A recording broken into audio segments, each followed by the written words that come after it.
Ya, Pak Teddy Amerika, silakan. Terima kasih, Pastor Wall. Saya tertarik sekali. Pertama, saya mau jawab kepada orang ateis itu ya, yang tadi itu. Cuma supaya dia ada pengertian. Negara dikuasai khilafah, mungkin kepala Anda yang mereka potong pertama. Tetapi saya bukan menakut-nakuti, bukan. Tapi Anda lihat di dunia luar sana, setelah Islam berkuasa, si khilafah berkuasa, dia akan menggunakan pedang untuk melawan orang-orang tidak sama pemikiran dengan dia, itu sahabi walabi. Cuma kasih pengertian lah. Yumodi itu dia tilu mata cipit warna putih, ya sudahlah.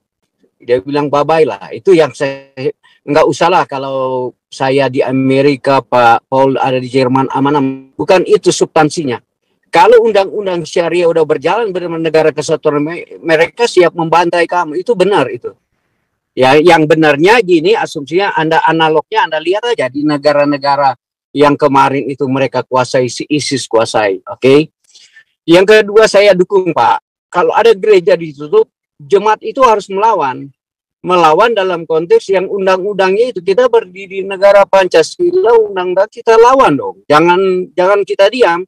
Itu proses pembelajaran bagi kita. Kita harus lawan itu. Ya, itu yang saya motivasikan kepada seluruh pendeta di mana saja, di pelosok, berani melawan. Jangan ada definisi seperti kasih, pipi kiri kanan, karena itu satu bagian dari kelemahan lah. Kita harus lawan bahwa kita akan menggunakan konstitusi itu di negara kesatuan. Inilah sebagai satu pandangan bagi seluruh pelayan-pelayan di mana saja berada. Kemudian Pak, sebenarnya negara kita, negara Islam itu sudah dilindungi negara, itu tidak salah. Kemarin wawancara ini saya menyesal dengar kemarin Ibu Sri Mulyani ini diwawancara. Tapi mungkin Ibu Sri Mulyani ini bukan dia bukan dibingkaikan seperti itu karena dia ada ketakutan itu.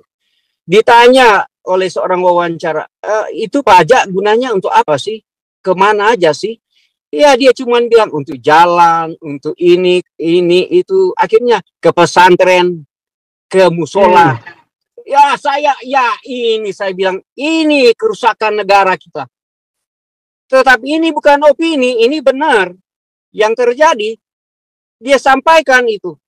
Inilah saya bilang negara kita memang udah terakumulasi dengan negara. Ya sekarang kita di sini, cara untuk berteriak itu, ya tadi, memisahkan diri dengan kita merdeka di setiap orang-orang yang berbasis Kristen di mana saja berada.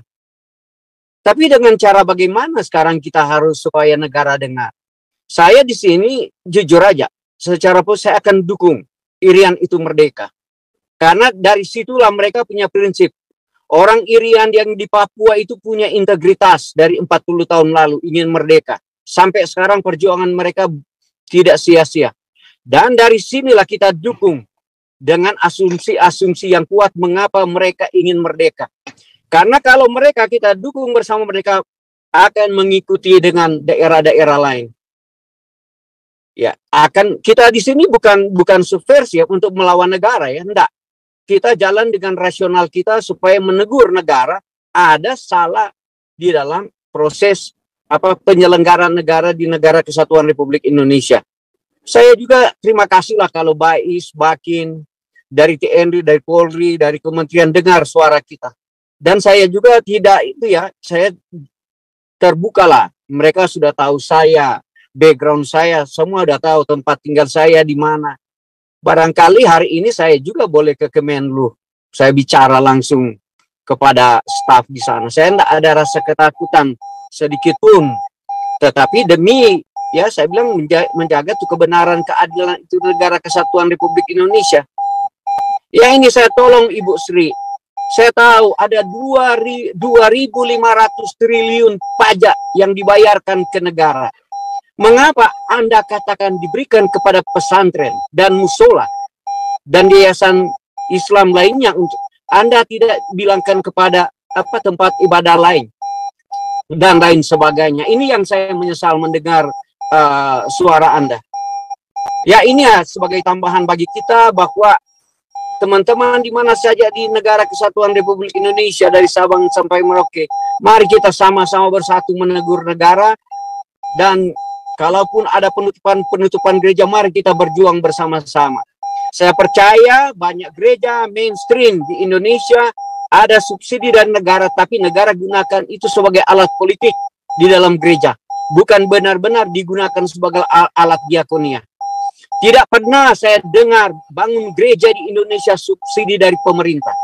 Sepengetahuan saya tahu, waktu saya di Manado itu semua pembangunan gereja adalah swasembada jemaat, hasil usaha kerja jemaat. Itu yang saya tahu.